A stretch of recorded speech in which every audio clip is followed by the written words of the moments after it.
Welcome to the second part of this three-part lecture series that I'll be giving on telomeres and telomerase. In part 2, I'm going to discuss telomeres and telomerase in human cells, and particularly I'm going to emphasize the setting of cancer cells.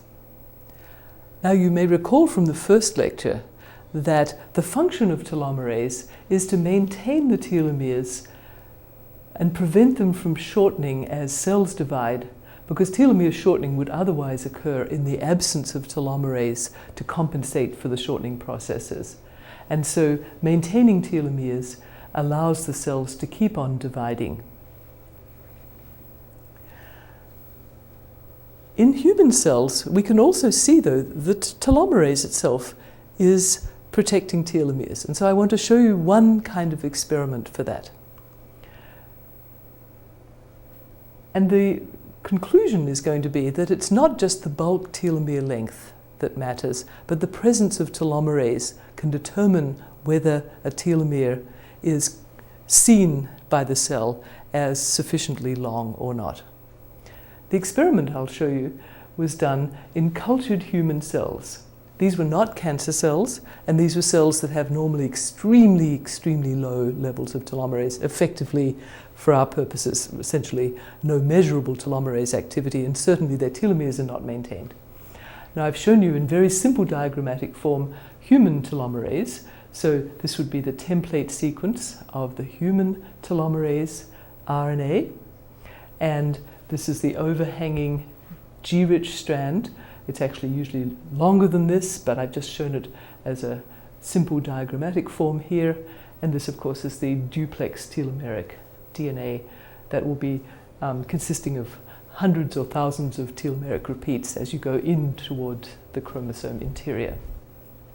And just as I showed you for tetrahymenotelomerase, the template region is copied, and so the DNA, for example, a DNA ended with 3 Gs, T2s, and an A would sit down here on the template, and then nucleotides would be added, extending along the template, and thereby lengthening the DNA in this reverse transcriptase reaction that telomerase carries out. So what was done was to compare cells in which telomerase was being expressed or not being expressed, and look at the growth of the cells and the telomere length. Now, the protein TERT is the core protein that has this enzymatic activity, the reverse transcriptase activity, and probably other activities, as I will allude to. And so in these experiments, a particular mutation was made on the TERT protein. It happened to be a very small change of a few amino acids added to the very C-terminus. And what this does is it doesn't affect the enzymatic activity, but it does affect the ability of this enzyme to elongate telomeres in cells. And it's called a hypomorph because that refers to the fact that it has an insufficient function. But it showed something useful. Now, here's the experiment, and I'm going to walk you through this rather complex-looking slide. First of all, I want to show you a growth curve of human fibroblasts in culture. What normally happens is, if we look at this is cumulative dilutions, which is just an operational term telling you how many cell divisions are going on, and this is the number of days. So if you culture human fibroblasts, normally what you find is that the cells will continue to multiply for a while, and then they'll cease multiplying any further. So the curve flattens out. So you see they've undergone something like 50 or so divisions. Okay? And if you put in a control vector, which would be important, you'll get the same curve.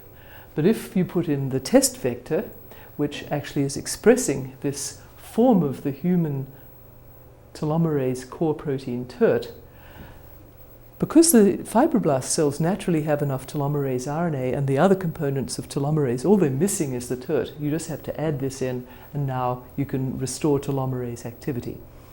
But what's very interesting is the telomeres and the cell growth. What you can see is, first of all, the cell growth has been greatly extended. We've now made these cells very much elongated in their lifespan compared with the controls or the parental cells. Now let's look at the telomeres.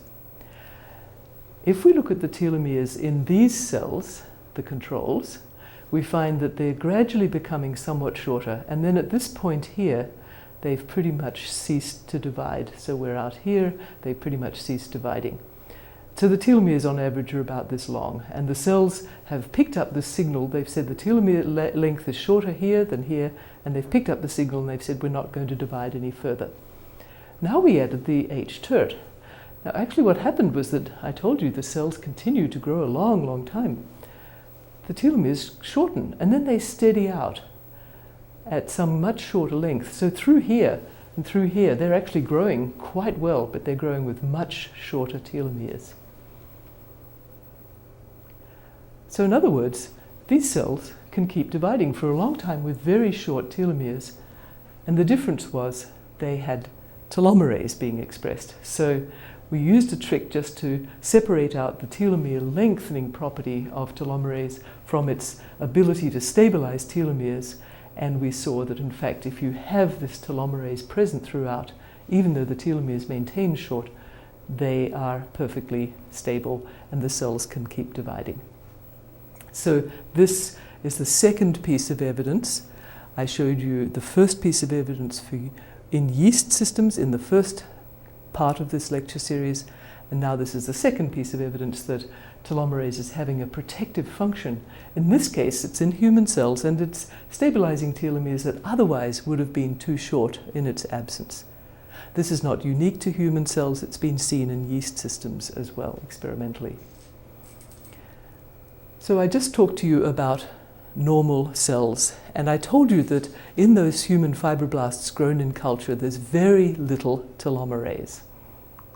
Okay, so now let's talk about where do we normally find telomerase in human cells? Well, if you look in cells, you find that it actually is on at times when the cells are greatly proliferating during fetal development, and it does remain active in certain proliferative cells. It's also found active in stem cells, in cells that are activated to proliferate, such as lymphocytes proliferating under the response to, for example, a pathogen. One finds stem cells, for example, in hair follicles. Those have telomerase. So one does find telomerase in cells that are stem cells and various sorts of cells that are induced to proliferate. And in fact, in most other cells, one can find telomerase, but it's in very low levels. So initially people thought there was no telomerase in normal epithelial cells or fibroblast or endothelial cells, but closer scrutiny showed that in fact there were real, definitely low and very downregulated, but real levels of telomerase. And in the third part of this 3-lecture series, I will talk more about the telomerase in the normal cells of people and tell you about some in vivo studies that have been done. Now, cancer cells. Cancer cells are infamous for their ability to keep on multiplying. Now, they can do this for a variety of different reasons. They lose their system of checks and balances that prevent them from over-multiplying, and that's because of a lot of genetic and epigenetic changes that have taken place in their progression to become a malignant cancer cell. Now, they are immortal cells, and indeed, as you might expect, telomerase is on in these cells, and in fact it's very high in the vast majority of human cancers, particularly as they've got to the invasive stages. And that makes a lot of sense based on what I just told you, because if the cells are to keep on multiplying, then they have to keep on replenishing their telomeres. Now I'll tell you some more recent results in the last few years, which also suggest telomerase may be doing other things in human cancer cells. It is certainly maintaining the telomeres, and that is important, but there may be other functions as well. So I'll tell you some newer findings about that. So, let's just recapitulate what I said about where we find telomerase in humans. Right? So it keeps telomeres elongating and replenished, and therefore cells can keep dividing in stem cells, and of course I didn't mention germ cells. Now, of course, we wouldn't be here if we didn't have maintenance of telomeres from generation to generation. Telomerase indeed is active in germ cells as well as stem cells of various kinds. As I said, it's detectable in many normal cell types and highly active in the great majority of human cancers. And by the way, in some of those human cancers in which you don't find the high telomerase, one actually often finds this alt mechanism. But it's only a particular subset of cancers in which one finds alt being a prominent means of maintaining telomeres. The great majority of the common human tumors have highly active telomerase. So, telomerase is highly active in human tumors. So one could imagine inhibiting telomerase, and this might be a good target for trying to inhibit the growth of cancer cells if you could inhibit telomerase in cancer cells. And so in investigating this, some interesting things emerged. So let's just think about what is expected to happen if you don't have telomerase in the cancer cells. Well, as you know, cells multiply and their telomeres will progressively become shorter and shorter if there isn't telomerase to counteract that shortening. And so eventually when the telomeres get too short, the cells would eventually cease to divide. And the cells respond to those short telomeres by either what's called the senescence response, in which the cells simply won't replicate their DNA anymore, or a cell death response that can include an apoptotic response, which involves an active cell suicide program that can be induced by dysfunctional telomeres. Whether it's senescence or cell death does depend upon the cell type. So the simple prediction diagrammatically would be if you didn't have telomerase, the cells now would have shorter and shorter telomeres, and after some number of divisions, eventually there would be cell death. Without telomerase, it's been observed experimentally, typically human cells lose their telomeric DNA at this kind of rate. I've put 150 to 200 base pairs per cell division. That's seen in a number of cultured cells and also in some cancer cells in which telomerase has been inhibited. Now, I told you that human telomeres are typically made of hundreds, even thousands of base pairs of copies of telomeric repeats. They're thousands of base pairs long. So at this rate, it's going to take quite a lot of cell divisions before the telomere gets short enough that the cells will have this response. So that, in fact, is the prediction. And if you inhibit the telomerase enzyme, using, for example, a small molecule inhibitor that inhibits the catalytic function of telomerase, that prevents it from carrying out that DNA polymerase reaction by the reverse transcriptase mechanism, if you inhibit telomerase in such a way, indeed, this is the observation. There's a gradual shortening of telomeres and eventually the cells cease to divide. So this is seen in cancer cells in culture treated with such an inhibitor. Now I've put a noted point up here, but you're still keeping the telomerase ribonucleprotein, RNP, level high. You're not depleting the cells of the enzyme, you're simply rendering that enzyme inactive. And I make that distinction because of the next results I want to tell you about. So, what was observed was quite surprising. If one depleted telomerase, and the particular way was to knock the telomerase RNA level down, then one found there was a very rapid effect on human cancer cells. One didn't see the long delay ensuing before the effect was observed. So now I'll tell you about those experiments. So reminding you again, here's human telomerase. It's copying its RNA template. And of course, the enzyme has the TERT protein and the telomerase RNA. And it's the RNA that is going to be depleted in these experiments. How's the RNA depleted? A now commonly used technique, which is called a knockdown using RNA interference. Now, the particular technique was to express from a lentiviral vector, which you can introduce efficiently into cells, a particular sequence which forms a double-stranded RNA, and I've just shown the corresponding DNA sequence here, and that double-stranded RNA can interact with a cellular RNA that matches its sequence and eventually cause the breakdown of that RNA through a complicated process known as RNA interference. And so siRNA refers to short interfering RNA because such a short interfering RNA, which involves introducing two strands of RNA complementary to the target RNA, that is what causes the breakdown to occur. Now, when we did this experiment, so here's a control where we're looking at a reference amount, here's the telomerase RNA, one found that in fact the method of introducing such a short interfering RNA by this kind of construct here, the details don't matter, one could in fact quite efficiently knock down the telomerase RNA. In human cancer cells grown in culture, for example, in these breast cancer cells grown in culture. And so one could knock it down to almost down to about 10 to 12% of the original level that one sees in the controls. So what happens then?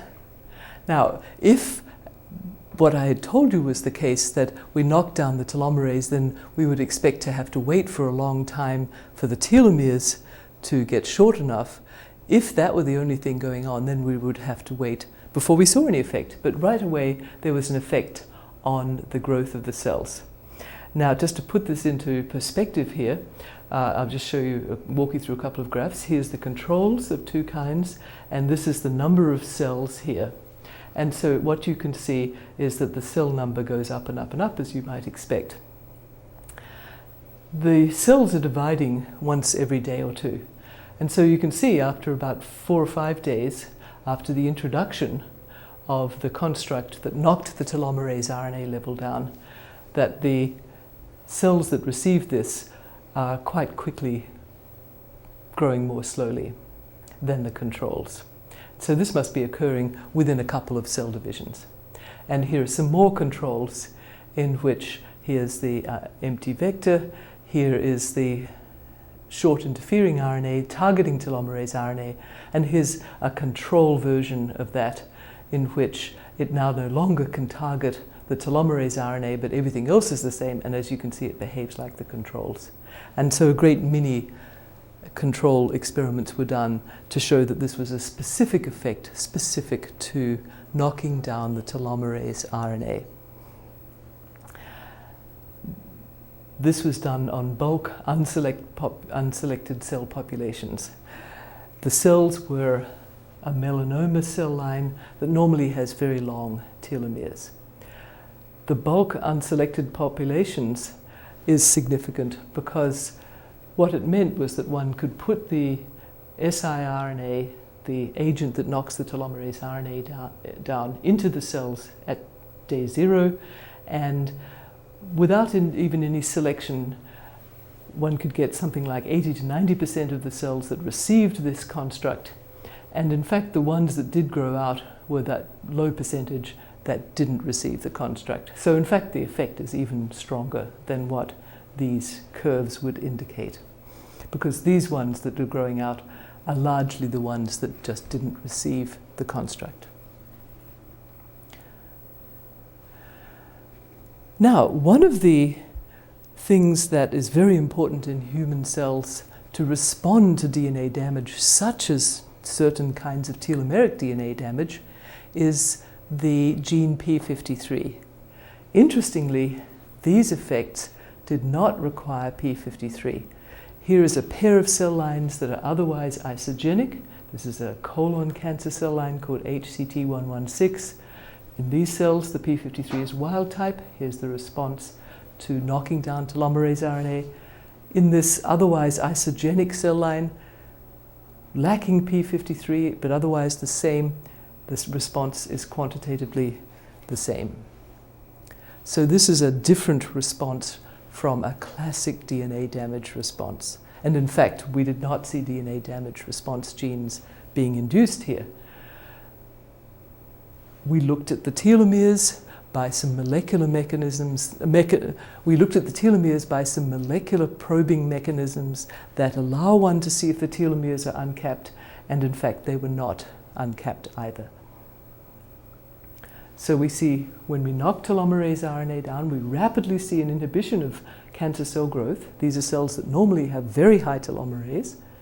p53 is not required for this, suggesting it's not a classic DNA damage response. And the telomeres, as far as we can see, are not uncapped, and there's no DNA damage response. Indeed, the telomeres hadn't had time to shorten perceptibly at all during this short time frame. So the rapid knockdown doesn't uncap the telomeres. That's not the cause of the growth inhibition of these human cancer cells. But interesting things happen very quickly to these cells when you knock down telomerase RNA. I'm going to show you this one experiment in which, in this experiment, melanoma cells were grown in culture, and the RNA level was knocked down by a completely different mechanism. It's called a ribozyme, and the purpose of it is to cleave the telomerase RNA, causing it to break down, and so it has exactly the same effect that I showed you for the RNA interference. You knock down the telomerase RNA level. A very interesting thing was seen. These are cells that are growing in culture, and these are 3 flasks of cells that either are control cells that just got the empty vector. The cells are all growing on the bottom of the flask. You can't see it. We're just looking at the medium, the broth, the liquid medium in which the cells are growing, and it's a nice pinkish color here in the controls. But here, in 2 separate versions of the cell lines that received the construct that knocked the telomerase RNA levels down, you can see that the medium has turned a dark color. These were melanoma cells, so it was of course very easy to wonder if indeed these cells were now producing the pigment melanin in high amounts in this and this, but not in the control cells. And indeed analyses showed that that was exactly what was happening. And in fact, a lot of interesting things happened. These cells became more like their normal counterpart cells. It was as though they were more differentiated. They looked more dendritic in form, as though they had become less cancerous. And indeed, their gene expression profiles had changed. So knocking down telomerase RNA also made these cells less invasive. The more differentiated the cancers are, very typically, the less invasive they are. And in fact, in preclinical mouse model systems used, in fact, metastasis was knocked down. And that was seen whether one knocked telomerase RNA down with the ribozyme or with the RNA interference mechanism.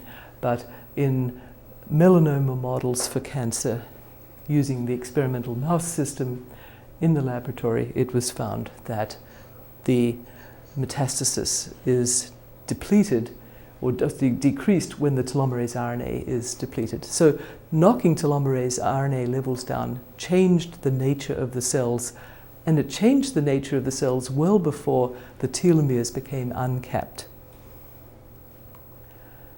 So, as I said, when you have plenty of telomerase, you expect cells to be able to multiply indefinitely, and you don't expect any effects to occur until of removing telomerase until a long time has elapsed.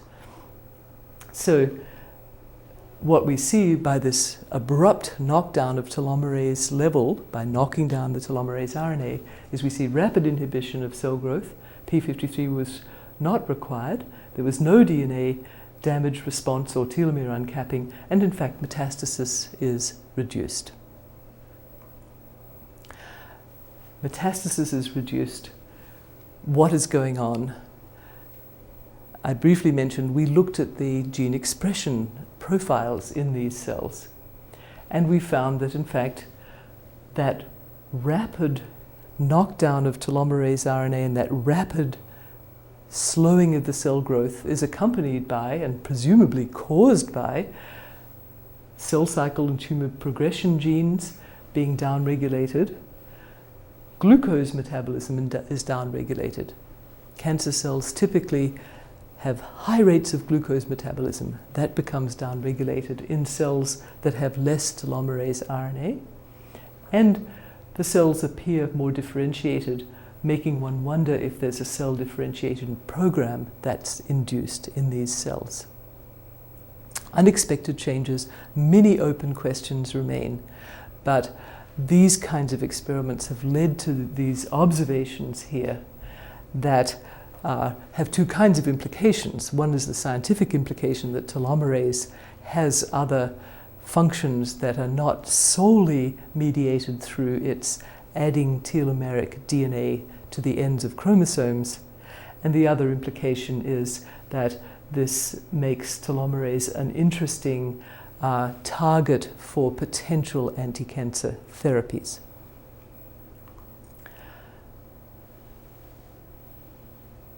And the take-home message that I think is most impressive and unexpected was there seems to be good reason to think that high telomerase levels are promoting an undifferentiated stem cell-like phenotype, a very unexpected observation. And in fact, now in other systems, and I won't have time in this lecture to go through it, but there's now evidence that this is really the case in even non-cancerous cells in certain model organisms where this has been studied.